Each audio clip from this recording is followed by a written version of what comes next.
ఓం శ్రీ గురుభ్యో నమః. శ్రీ శ్రీ శ్రీ యోగి రామానంద గురుపాదుక పూజయామి. రమణ పెరియ పురాణం 75 మంది ప్రత్యక్ష శిష్యుల అంతరంగ ప్రయాణం. ఈరోజు శ్రీ రమణుల వారి చిన్ననాటి స్నేహితులైనటువంటి సాబ్జాన్ టీకే సుందరేశన్ అయ్యర్ గారి గురించి తెలుసుకుందాం. ముందుగా సాబ్జాన్ గురించి. భగవాన్ యొక్క ఇంకొక ప్రత్యేకమైన స్నేహితుడు సాబ్జాన్. ఆయన ఒక ముస్లిం, భగవాన్కి సహాధ్యాయి. ఆయన్ను కలిసి భగవాన్ పట్ల ఆయన భక్తిని ప్రత్యక్షంగా చూడగలిగే అవకాశము నాకు వచ్చింది. ఆయన నైవేలిలో నా సోదరులు సుందరం పనిచేస్తున్న చోటనే ఉండేవారు. నా తోటి ఉద్యోగి తండ్రి భగవాన్తో ఉండేవారట అని సుందరం పంపిన సందేశం నాకు ఆనందాన్ని ఇచ్చింది. నేను వెంటనే నైవేలికి వెళ్ళాను. సాబ్జాన్ 4వ తరగతి నుండి 6వ తరగతి వరకు భగవాన్తో కలిసి చదివారు. ఆయనతో ఫుట్బాల్ కూడా ఆడారు. ఆయనకిప్పుడు 90 ఏళ్ళు. కంటి చూపు సరిగా లేదు. ఏమైనప్పటికీ నేను వారింటికి వెళ్ళే రోజున నా క్లాస్మేట్ వెంకట్రామన్ ఇవాళ వస్తున్నారు, ఆయన నన్ను చూడ్డానికి వస్తున్నారు అని తన కుమారునితో చెప్పారట. నేను ఆయనకు అభివాదం చేసినప్పుడు ఆయన నన్ను వెంకట్రామన్ అని పిలిచారు.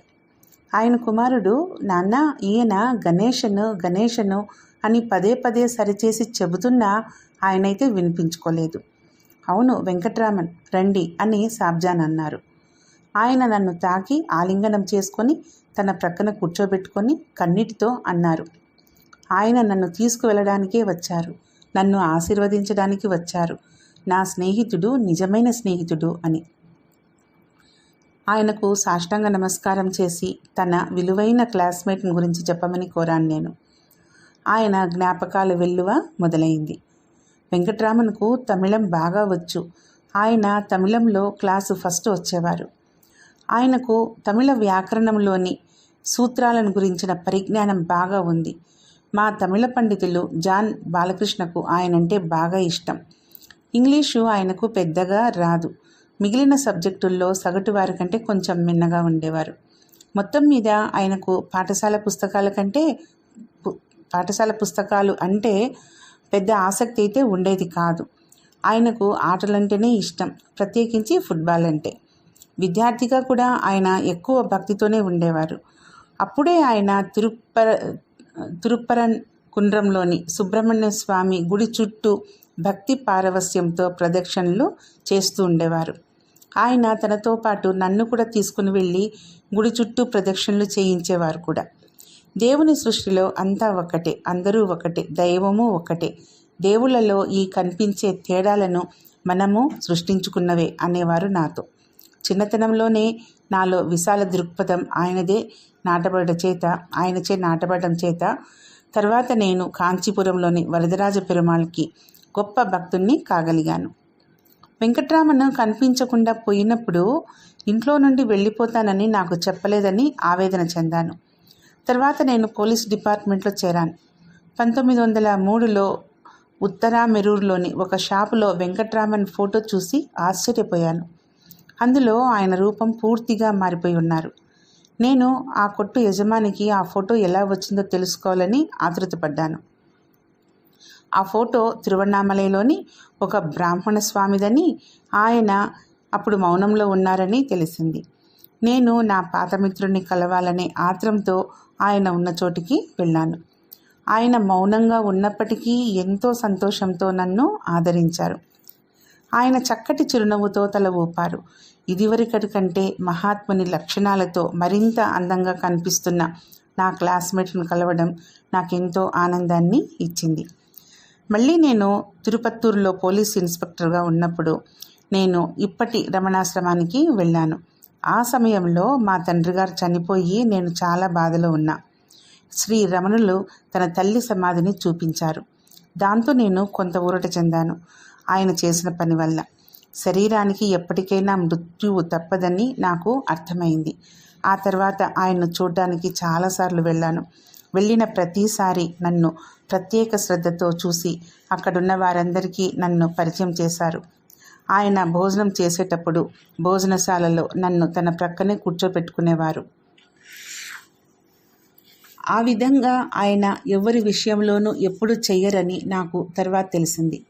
ఆయన స్నేహితుడైన నేను ఆయన భక్తుడిగా మారిపోయాను.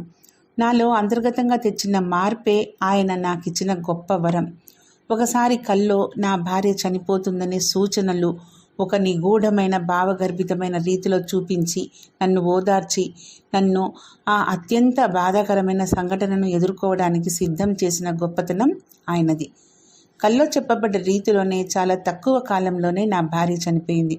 కానీ మహర్షి అనుగ్రహం వల్ల ఆ సంఘటన నన్ను ఎక్కువగా ప్రభావితం చేయలేదు. ఆయనకు భగవాన్ పట్ల గల ప్రేమకు భక్తికి నేను చలించిపోయాను. నేను ఆయనతో చాలా కొద్దిగానే మాట్లాడాను. నేను వెళ్ళిపోయిన తర్వాత ఆయన తన కుమారునితో, నా వెంకటరామన్ నిజమైన స్నేహితుడు, ఆయన నాకు వీడ్కోలు పలకడానికి వచ్చారు అని అన్నారట. 2 రోజుల తర్వాతే ఆయన చనిపోయారు. తర్వాత రమణుల వారి మరొక ముఖ్యమైనటువంటి స్నేహితుడు టీకే సుందరేశన్ అయ్యర్ గారు. ఆయన భగవాన్ యొక్క పాత భక్తులను గురించి చదువుతున్నా వింటున్నా ప్రతి క్షణము మనం వాళ్ళ అడుగుజాడల్లో నడుస్తాం. సహజంగానే ఏ అరుణాచలునిలో అయితే వారు ఐక్యమయ్యారో ఆయనకు మనం కూడా చేరువవుతాం. వారి గురించి పాత భక్తులైన విశ్వనాథస్వామి, కుంజుస్వామి, అన్నామలై స్వామి మొదలైన వారి ద్వారా విన్నప్పుడు నేను మౌన పారవస్యంలో మునిగిపోయేవాణ్ణి. ఈ పారవస్యాన్ని అనుభవించాలంటే మనం చేయవలసిందల్లా భగవాన్ చెప్పింది వినడమే. నీ ధ్యాసను అసత్యమైన వాటి మీద నుండి తీసేసి సత్యం వైపు మళ్లించు. అసత్యమైనది ఏంటంటే దేహాత్మ భావన, శరీరమే నేననే భావన మరియు ప్రపంచం. కాబట్టి మన ధ్యాసను అసత్య విషయాల నుండి మళ్లించి ఈ అమృతమూర్తులైన గొప్ప భక్తుల అమర సన్నిధికి మరలిద్దాం. హిందూ సంస్కృతిలో గురువు అనే పదానికి గల అర్థము, ప్రాధాన్యము మనకు బాగా తెలిసిందే. కానీ ఉపగురువు అనే పదానికి అర్థం కొందరికి తెలియకపోవచ్చు. మనము ఉపగురువుకు కూడా అంతే ప్రాధాన్యాన్ని ఇస్తాం. ఉపగురువు మనకు గురువును చూపించడానికి తోడ్పడతారు. ఉపగురువు ఒక పుస్తకమో, ఒక చెట్టో, ఒక స్నేహితుడో ఏదో ఒకటి అయి ఉండవచ్చు. ఉపగురువు, గురువు కూడా ఒకే విధంగా గౌరవించబడాలి. నాకు 2 ఉపగురువులు ఉన్నారు. మొదటివారు మా అమ్మగారు. నాకు 1.5 సంవత్సరాల వయసున్నప్పుడు నేను ఊయల్లో ఉండగా మా తల్లిగారు ఒక జోలపాట పాడారు. రమణుల పాటే అది. ప్రతిసారి నన్ను నిద్రపుచ్చడానికి మా అమ్మగారు అదే రమణుల పాట పాడేవారు. నేను కళ్ళు మూసుకొని హృదయం మీద ధ్యాస పెడితే ఇప్పటికీ కూడా మా తల్లిగారి జోలపాటను వినగలను. నా గురువు పట్ల భక్తి బీజాలను ఆనాడే ఆవిడ నాలో నాటారు. నేను ప్రాకే వయసులో ఉన్నప్పుడు నన్నావిడ భగవాన్ ఎదురుగా కూర్చోబెట్టేది. నేను పెరిగిన తర్వాత ఆవిడ నాకు రోజు చెబుతూ ఉండేవారు, వెళ్ళి భగవాన్కి సాష్టాంగ నమస్కారం చెయ్యి, ఆయన కళ్ళలోకి చూచి ఆయన ఆశీస్సులు తీసుకో అని. నేను స్కూలుకు వెళ్ళడం మొదలైనాక స్కూల్ విషయాలు ఏమైనా మా అమ్మతో పంచుకోబోతే వెళ్ళి భగవాన్కి చెప్పు అనేవారు. నాకు ఏదైనా కొత్త కలము అంటే పెన్ను లభించినట్లయితే మా అమ్మగారు వెళ్ళు భగవాన్కి చూపించి ఆయన చేతిలో ఉంచి ఆయన చేతి మీదుగా తీసుకో అనేవారు. తను చనిపోయే వరకు ఆమె నేర్పిన ఒకే ఒక బోధ, భగవాన్ ఒక్కరే నీకు చాలు, నీకు ఇంకేమీ అవసరం లేదు అనేవారు. నా 2వ ఉపగురువు నా స్కూల్ టీచర్ టీకే సుందరేశ్ అయ్యర్. మేము ఆయన్ని టీకేఎస్ అని పిలిచేవారు. ఆయన గొప్ప అణుకువగలవారు, అసాధారణమైన నిరాడంబరత గలవారు. ఆయన మాకు 6వ తరగతిలో ఉపాధ్యాయుడిగా ఉండేవారు. నా పట్ల బాగా శ్రద్ధ చూపించేవారు. ఆయన ప్రతిరోజు రమణాశ్రమానికి వచ్చేవారు. నా పట్ల ప్రత్యేక ఆసక్తి కూడా చూపేవారు. ఆయన, గణేష ఇక్కడకు రా, ఒక మహనీయుడు వచ్చారు, ఆయనకు ప్రణమిల్లు అనో, లేకపోతే గణేష ఒక మహాత్మురాలు వచ్చారు, ఆవిడకు సాష్టాంగ ప్రణామం చెయ్యి అనో, ఈ స్వామీజీ శంకరమఠం నుండి వచ్చారు, ఆయనకు మొక్కు అనో అనేవారు. ఆయన సాష్టాంగపడి నన్ను కూడా అలాగే చేయమని ఆదేశించేవారు. ఇది ఎంతగా సాగేదంటే ఆశ్రమంలోని కొందరు టీకేఎస్ ఒక వెర్రివాడు, అతను గణేశన్ను కూడా వెర్రివాడిగా మారుస్తున్నాడు, ఆయన మహాత్ములు మహనీయులు అని చెప్పి వెర్రి వాళ్ళందరికీ గణేశన్ చేత సాష్టాంగ ప్రణామాలు చేయిస్తున్నారు అని. నా దృష్టిలో భగవాన్కు నాపై గల గొప్ప అనుగ్రహమే నన్ను సుందరేశన్ వైపునకు నడిపించింది. తర్వాత నేను పెద్దవాణ్ణయ్యాక ఎందరో భారతీయ మహాత్ములను గురించి తెలియచేసింది కూడా వారే. అందులో కొందరు జీవించి ఉన్నారు, మరికొందరు పరమపదించారు. ఆయనే నన్ను స్వామి రామదాస్ వద్దకు పంపింది. ఆయనకు అంతర్గతంగా తెలిసి ఉంటుంది స్వామి రామదాసు నాకు దారి చూపగలరని. స్వామి రామదాసు తన ఆధ్యాత్మిక వారసురాలైనటువంటి మాతాజీ కృష్ణబాయి నాకు జీవితమంతా దారి చూపగలరని తలచారు. అప్పటికి కొంతమంది సజీవులైన మహాత్ములు ఉండేవారు, తిరుచి స్వామి వంటి వారు. ఆయన గురించి ఎవరికీ ఏమీ తెలియనప్పుడే టీకేఎస్ నా చేత ఆయనకు ప్రణామం చేయించారు. యోగి రామసురత్ కుమారు తిరువణ్ణామలైలో ఎవరికీ తెలియనప్పుడే టీకేఎస్తో ఆయన గంటల తరబడి మౌనంగా కూర్చునేవారు.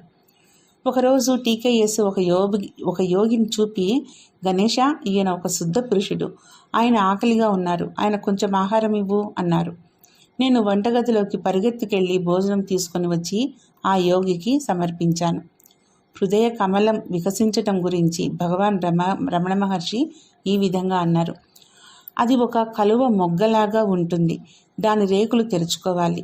ఆ రేకులు విచ్చుకున్నప్పుడే మీకు ఆధ్యాత్మిక అనుభవాలు కలుగుతాయి. వేదాలు ఉపనిషత్తులు చదివిన, ఆధ్యాత్మిక సాధనలు చేసిన ఆ రేకులు విచ్చుకోవు. ఏ యోగము వాణ్ణి తెరవలేదు. కేవలము ఆత్మ సాక్షాత్కారం సాధించిన జ్ఞానుల సన్నిధి అనుగ్రహం వల్లనే అవి విచ్చుకుంటాయి. వాళ్ళు ఒక్క చూపుతో నీ హృదయ కమలంలోని ఒక రేకు విచ్చుకునేట్లు చేయగలరు. ఇది తేలికగా చెప్పే మాట అయితే కాదు. నాకు ఒక్కొక్క మహనీయుడితో దగ్గరగా వచ్చేసరికి ఒక్కొక్క రేకు విచ్చుకుంది. ఒకసారి నేను టీకేఎస్ గారిని అడిగాను, భగవాన్ని మనకు గురువుగా ఉండగా మీరు నన్నెందుకు ఇతర మహాత్ముల దగ్గరకు పంపుతున్నారు అని. ఆయన ఈ చక్కని వివరణను ఇచ్చారు. భగవాన్ మహాసముద్రం, ఈ మహాత్ములంతా నదుల వంటివారు. నువ్వెక్కడుంటావు గణేశన్? నువ్వు కనీసం ఒక నీటి బిందువుగానైనా ఉండాలని నా కోరిక. నీటి చుక్క నదుల్లో కలిస్తే గాని సముద్రాన్ని చేరదు. ఒక నీటి బిందువు తనంత తానుగా సముద్రాన్ని చేరలేదు. ఈ గురువుగారు నాకు అణుకువ, మౌనము, మహాత్ముల యొక్క గొప్పతనం గురించి తెలిపారు. ప్రాపంచిక విషయాలు మన మనస్సును కప్పేయటం వలన మహనీయుల గొప్పదనాన్ని గుర్తిస్తే కానీ మనలో అణుకువ రాదు. అరుణాచలుడే రమణులని, రమణులే అరుణాచలమని, హృదయమని మొదటిసారిగా నాకు తెలియజేసింది ఆయనే.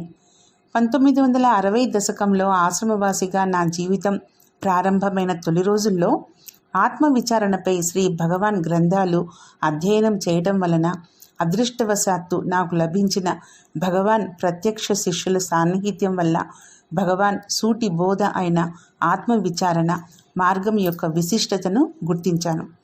యవ్వనంలో సహజంగా ఉండే భావోద్రిక్తత వలన, ఉత్సాహం వల్ల అంత సూటి మార్గాలు కానటువంటి ఇతర మార్గములైన భక్తి, కర్మ, యోగ మార్గాల యొక్క సామర్థ్యం మీద అప్పట్లో తేలిక భావంతో ఉండేవాడిని. భగవాన్ స్వయంగా ఆ మార్గాలను కూడా మెచ్చుకుంటుండేవారని, కానీ ఆ మార్గాలన్నీ కూడా చిట్ట చివరకు ఆత్మవిచారణ మార్గంలో కలిసిపోయేవని ఆయన ఎప్పుడూ ఉద్ఘాటిస్తూ ఉండేవారనే విషయం నాకప్పుడు కొంచెం కూడా అర్థమయ్యేది కాదు. ఈ విషయం నన్ను ఎల్లప్పుడూ జాగరూకతతో గమనిస్తూ ఉండే నా ఉపగురువు గారి దృష్టిలోనికి రాకుండా పోలేదు. ఒకనాటి రాత్రి నా ఉపగురువు గారైన టీకే సుందరేశన్నయ్యర్ గారు ఆశ్రమ గ్రంథాలయానికి చెందిన శ్రీ రామకృష్ణ పరమహంస గారి ప్రాచ్య పాశ్చాత్య శిష్యులచే వ్రాయబడిన 400 పేజీలకు పైగా ఉన్నటువంటి శ్రీ రామకృష్ణ పరమహంస జీవితము బోధలు అనే గ్రంథాన్ని నాకు ఇచ్చి దాన్ని చదవవలసిందిగా నన్ను కోరారు. అందులో 50 పేజీలు చదవడం పూర్తయ్యేసరికి దక్షిణేశ్వరానికి చెందిన ఆ మహనీయుని ఔన్నత్యానికి నేను హృదయపూర్వకంగా ప్రణమిల్లాను. అప్పుడు నా ఆధ్యాత్మిక జీవితంలో మరొక కొత్త కోణం వెలుగు చూసింది. అప్పటి నుండి శ్రీ భగవాన్ వచనామృతము, శ్రీ రామకృష్ణ కథామృతము అనే గ్రంథాలు రెండూ నాకు అత్యున్నత ఆధ్యాత్మిక మార్గదర్శాలే నిలిచాయి. నా ఆధ్యాత్మిక అంతరంగ ప్రయాణంలో సుమారు 30 మంది మహాత్ములను కలుసుకోగలిగాను. వారు నా అంతరంగంలోని గవాక్షాలను ఒకదాని తర్వాత ఒకటి తెరుచుకునేటట్లుగా చేశారు. ఒకప్పుడు భగవాన్ ఒక ప్రశ్నకు సమాధానంగా ఈ విధంగా అన్నారు: భక్తి ముక్తి కంటే వేరు కాదు. భక్తి కంటే స్వరూపంగా ఉండటయే ఎవరికైనా అసలు స్థితి. అదియే తన సాధనలచే అతడు దాన్ని గుర్తిస్తాడు. భక్తి అంటే ఏంటి? దైవాన్ని గూర్చి ఆలోచించుట, అనగా మిగిలిన ఆలోచనలన్నీ తొలగిపోయి కేవలం దైవం లేదా ఆత్మ గురించి ఆలోచన మాత్రమే మిగిలి ఉండట. అది తనను తాను దైవానికి శరణాగతి చెందించుకొనుట. దైవము నిన్ను చేపట్టిన తర్వాత నిన్ను కలత నొందించేదేదీ ఉండదు.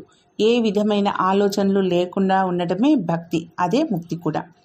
జ్ఞాన మార్గాన్ని విచారణ మార్గమని అంటారు. అది అత్యంత ఉన్నతమైన పరాభక్తియే కానీ వేరు కాదు. తేడా అంతా మాటల్లోనే. ఆ భగవాన్ మాటల యొక్క ప్రాముఖ్యతను, ఆ మాటల్లోని అపారమైన వివేకాన్ని నేను అర్థం చేసుకున్నాను. భగవాన్ విరూపాక్ష గుహలో ఉండగా 1903లో టీకేఎస్ భగవాన్ వద్దకు వచ్చారు. అప్పటికి ఆయనకు కేవలం 12 ఏళ్ల వయసు. ఆయన బంధువులొకరు అరుణాచలేశ్వరుడు మానవ రూపం ధరించి విరూపాక్ష గుహలో ఉన్నారు అని చెప్పారు. అప్పటికి భగవాన్ చాలా వరకు మౌనంలోనే ఉండేవారు. ఎప్పుడో 1-2 మాటలు మాట్లాడేవారు. టీకేఎస్ రాగానే కళ్ళు మూసుకొని ఉన్న భగవాన్ కళ్ళు తెరిచి ఆయన్ను ఒక్క చూపుతో అనుగ్రహించారు. తర్వాత టీకేఎస్ నాతో అన్నారు, నేను చూసింది మానవ శరీరాన్ని కాదు, అది మెరుగుపెట్టిన బంగారు విగ్రహం, సజీవ ప్రతిమ. భగవాన్ నన్ను చూశారు. అక్కడ దాదాపు 10 మంది ఆయన చుట్టూ కూర్చుని తమిళ గీతాలు పాడుతున్నారు. భగవాన్ కరుణతో నన్ను చూచి నా కోసం ఒక పాట పాడవా అని అడిగారు. అక్కడున్న వారందరూ ఆశ్చర్యపోయారు. ఎందుకంటే భగవాన్ ఎప్పుడూ మౌనంగానే ఉండేవారు. ఏం అడిగేవారు కాదు. భగవాన్ చదివిన పెరియ పురాణంలోని సుందరం అనే భక్తుడు వ్రాసిన పాట పాడారు టీకేఎస్. ఆ పాట అనువాదం ఇలా ఉంటుంది. మీ పాదాలు తప్ప నాకు వేరే ఆధారమేమీ లేదు. వాటినే పట్టుకొని మీ అనుగ్రహాన్ని పాత్రుణ్ణవుతాను. పురాతన కాలం నుండి ఋషులు నిన్ను గుర్తించారు. ఓ ప్రభూ, నా మనసు ఎక్కడెక్కడ తిరిగొచ్చినా కానీ నా నాలుక నీ పవిత్రమైన నామాన్ని విడవకుండా పలికేట్లుగా అనుగ్రహించు. టీకేఎస్ పాట పూర్తి చెయ్యగానే భగవాన్ ఎంతో సంతోషించారు. భగవాన్ అన్నారు, అవును, అదే చేయవలసింది. ఇదే ఈ 12 ఏళ్ల బాలుడికి చేయబడిన తొలి ఉపదేశం. ఆయన జీవితాంతం చివరి నిమిషం వరకు మహాత్ములు వ్రాసిన వందలాది తమిళ గీతాలు గల 3-4 పుస్తకాలను వెంట ఉంచుకునేవారు. మొదటి ఉపదేశమే ఆయనకు మార్గదర్శకమైంది. ప్రతిరోజు ఈ పిల్లవాడు విరూపాక్ష గుహకు వెళ్ళి భగవాన్తో కొంతసేపు గడిపేవాడు. కాలక్రమాన ఆయన ఉపాధ్యాయుడయ్యాడు. ఆయన ఆధ్యాత్మిక అభివృద్ధిని గురించి ఆయనకు సందేహాలు మొదలయ్యాయి. ఒకరోజు ఆయన ఇలా అనుకున్నారు, నేనెందుకు ఆ మహాత్ముని దగ్గరికి వెళ్ళి ఆయనతో ఉండాలి? నేనేమీ అభివృద్ధి చెందడం లేదు, నాలో మార్పేమీ కనిపించడం లేదు. 3 నెలల పాటు ఆయన భగవాన్ వద్దకు వెళ్ళలేదు. ఒకరోజు రాత్రి కన్నీటితో ఆయన తలగడ తడిచిపోయింది. ఆయన నా గురువుగారిని చూడాలి అనుకున్నారు. ఉదయాన్నే కొండపైకి పరిగెత్తారు. అప్పుడు స్కందాశ్రమంలో ఉంటున్న భగవాన్ బయటికొచ్చి టీకేఎస్ కోసం ఎదురు చూస్తున్నారు. భగవాన్ను దూరం నుండి చూడగానే టీకేఎస్ తన భావోద్వేగాన్ని ఆపుకోలేకపోయారు. ఏడుస్తూ ఆయన వద్దకు పరిగెత్తి ఆయన పాదాలపై పడి వాటిని కన్నీటితో తడిపేశారు. భగవాన్, దయచేసి నన్ను క్షమించండి అన్నారు. భగవాన్ ఆయన్ను లేవదీసి అన్నారు, ఇది 100వ రోజు. భగవాన్ లెక్క పెడుతూ ఉండి ఉంటారు. నువ్వు వచ్చి 100 రోజులైంది, నీకేమైంది అన్నారు భగవాన్. టీకేఎస్ సమాధానం ఇచ్చారు, భగవాన్, నేను రానందుకు నన్ను క్షమించండి. నేను ఒక అవివేకపు పని చేశాను. కానీ భగవాన్, నాకు ఏమీ అభివృద్ధి కనపడలేదు. ఇక్కడకు వచ్చి మీతో గడపడం వల్ల నాకేమీ లాభం కనపడడం లేదు అని భగవాన్ అన్నారు. సరే, అదంతా బాగానే ఉంది. నీకేమీ లాభం కనిపించలేదు. రాకపోవడం వల్ల నీకు నష్టం కలిగినట్లు అనిపించిందా? దాన్ని గుర్తు చేసుకుంటూ టీకేఎస్ నాతో ఇలా అన్నారు, మనము భగవాన్ వద్దకు వెళ్ళేది ఆయన నుండి ఏదో లాభం పొందడానికి కాదు. ఆయన లేనిదే మనకు జీవితమే ఉండదు అసలు. ఈ ఆనందాన్ని హృదయంలో ఉంచుకునే అవకాశాన్ని మనం పోగొట్టుకోకూడదు. లేనిచే దాన్ని కోల్పోయిన వాళ్ళమవుతాం. పాఠశాల ఉపాధ్యాయుడిగా తనకొచ్చే కొద్దిపాటి జీతంతో టీకేఎస్ కొద్దిపాటి పటిక బెల్లం కానీ మరమరాలు కానీ భగవాన్కి తీసుకెళ్ళగలిగేవారు. ఒకనాడు ఆయన వద్ద అది కూడా లేదు. విచారంగా వెళ్ళి భగవాన్ పాదాలపై వ్రాలారు, భగవాన్, నాకెంతో బాధగా ఉంది. నా వద్ద డబ్బేమీ లేదు. అందుకని మీకు అర్పించడానికి ఏమీ తీసుకుని రాలేకపోయాను అన్నారు. భగవాన్ నవ్వి అన్నారు, ఎందుకు? నువ్వు అన్నిటికంటే ముఖ్యమైన దాన్ని తీసుకువచ్చావు. మిగిలినవన్నీ అంత ముఖ్యమైనటివి కావు. టీకేఎస్కి అర్థం కాలేదు. నువ్వు నిన్నే తీసుకుని వచ్చావు అన్నారు భగవాన్. ఇక్కడ గుర్తించాల్సిన విషయం ఏంటంటే ఆధ్యాత్మిక యాత్రలో నిన్ను నువ్వు వదిలివేయకూడదు. గురువుగారిని, ఆయన బోధలను పొగడటం చాలా తేలిక. ఆ విధానంలో నిన్ను నువ్వు ఎన్నడూ వదిలివేయకూడదు. నువ్వు కూడా ముఖ్యమే, కాలక్రమేణా ఆయనకు తరచూ సందేహాలు వస్తూ ఉండేవి. ఒకరోజు ఆయన భగవాన్ని ఇలా ప్రశ్నించారు. భగవాన్, ఏ ఒక్క విషయాన్ని తెలుసుకుంటే అన్ని సందేహాలు తీరిపోతాయి అని. భగవాన్ జవాబిచ్చారు, సందేహించేవాడెవరో తెలుసుకో. సందేహించేవాడిని పట్టుకుంటే సందేహాలకు తావుండదు. అందరూ జ్ఞానులేనని, అందరూ సాక్షాత్కారం పొందిన వారేనని నిశ్చయంగా గ్రహించు. కేవలం కొద్దిమంది మాత్రమే ఈ విషయం తెలుసుకొని ఉంటారు. అందుకనే సందేహాలు వస్తాయి. సందేహాలను సమూలంగా తీసేయాలి. సందేహించేవారు లేకపోతే సందేహాలకు తావుండదు. ఇక్కడ సందేహించేవాడంటే మనస్సే. టీకేఎస్ అన్నారు, దానికేమిటి భగవాన్ పద్ధతి? భగవాన్ తక్షణమే జవాబిచ్చారు, నేనెవరు అని విచారణ చెయ్యి. ఈ విచారణ మాత్రమే సందేహించే మనస్సును సమూలంగా పిగిలించి వేసి నిన్ను హృదయంలో నిలిపి అతీతమైన స్థితిలో ఉంచుతుంది అని. వేరొక సందర్భంలో టీకేఎస్కు మరొక సందేహం కలిగింది. ఆయన పండితుడు, సనాతన ఆచారాలను పాటించేవాడు, ఎన్నో ఉపనిషత్తులను పురాణాలను చదివినవాడు. అందువల్ల షట్చక్రాలు, కుండలిని అనేవి ఆయనకు ఆసక్తికరంగా ఉండేవి. వాటి గురించి ఆయన భగవాన్ని అడిగితే భగవాన్ ఇలా సమాధానం ఇచ్చారు, ఆత్మని మాత్రమే సాక్షాత్కరింపచేసుకోవాలి. కుండలిని శక్తి, దైవ దర్శనాలు, అతీత శక్తులు, మంత్రముగ్ధుల్ని చేసే వాటి ప్రదర్శనలు అన్నీ ఆత్మలోనివే. ఎవరైతే వీటి గురించి మాట్లాడి వీటితోనే మునిగి ఉంటారో వారు ఆత్మ సాక్షాత్కారం పొందని వారే. ఆత్మ అనేది హృదయంలో ఉంటుంది. అసలు హృదయమే ఆత్మ. మిగిలిన రూపాలన్నీ మెదడులోనివే. మెదడుకు కావలసిన శక్తి హృదయం నుండే వస్తుంది. హృదయంలో నిలిచిపోవడాన్ని ఆత్మ సాక్షాత్కారం అంటారు. ఆ అసలు పనిని వదిలేసి మెదడుతో కొనసాగించే మార్గాల పట్ల ఆకర్షితులవడం కేవలం సమయాన్ని దుర్వినియోగపరచడమే. ఉనికే లేని అహంకారాన్ని నిర్మూలన చేయడం కోసం ఇన్ని రకాల ప్రయత్నాలు, ఇన్ని రకాల సాధనలు పట్టుకొని వేలుడడం మూర్ఖత్వం కాదా? 1920వ సంవత్సరంలో భగవాను టీకేఎస్కు మామిడి చెట్టు గుహలో ఉన్న కావ్యకంఠ గణపతి మునిని పరిచయం చేశారు. ప్రతిరోజు టీకేఎస్ భగవాన్ వద్దకు వెళ్ళేవారు. అందుకని భగవాన్, నాయన వద్దకు వెళ్ళు, అక్కడ ఋగ్వేదాన్ని, ఇతర గ్రంథాలను నేర్చుకో అన్నారు. టీకేఎస్ నాయనను కలిసినప్పుడు ఆయన మేధస్సు, ఆయన వర్చస్సు, సనాతన జ్ఞానంలో ఆయన సాధించిన గొప్ప విషయాలు చూసి అవాక్కయ్యారు. ఆయనను తననొక శిష్యునిగా పరిగణించమని కోరి వేదాలను నేర్చుకొనటం మొదలుపెట్టారు. ప్రతిరోజు టీకేఎస్ నాయన భగవాన్ వద్దకు వెళ్ళేవారు. భగవాన్ వారికి మార్గదర్శకత్వం చేసేవారు. కానీ ఆ చిన్న వయసులో టీకేఎస్ నాయనలోని అంతులేని పాండిత్యాన్ని చూసి తన్మయులైపోయేవారు. ఒకరోజు ఈ విషయాన్ని ఆయనతో అంటే, నాయన సుందరేశ, భగవాన్ అనుగ్రహం లేకపోతే వేదాల్లోని లోతుపాతులను, నిగూఢ విషయాలను అర్థం చేసుకోవడం ఎవ్వరి తరమూ కాదు అని సరిదిద్దారు. అప్పుడు టీకేఎస్కు నాయనకు భగవాన్ ఎడల ఎంతటి అపారమైన గౌరవ ప్రతిపత్తులు ఉన్నాయో అర్థమైంది. కావ్యకంఠ గణపతి ముని గురించిన అధ్యాయంలో మనము 3 సంఘటనలు చూసాం. కావ్యకంఠుల వారికి కుండలిని శక్తి అసాధారణ రీతిలో లేచినటువంటి అనుభవం, ఉమాసహస్రం అద్భుతమైన రీతిలో పూర్తి కావడం, భగవాన్ నాయనతో సూర్యుడు, చంద్రుడు, నక్షత్రాలు తన చుట్టూ పరిభ్రమిస్తున్నాయని చెప్పడం. ఈ 3 సంఘటనలు జరిగినప్పుడు అక్కడ ఉండి తిలకించే సువర్ణ అవకాశం టీకేఎస్కు దక్కింది. అవి నాయనకు సన్నిహితంగా ఉండటం వల్ల తనకు లభించిన అపురూపమైనటువంటి కానుక అని ఆయన నాతో చెప్పారు. మిగిలిన భాగము రేపు చెప్పుకుందాం. ఓం శ్రీ గురుభ్యో నమః.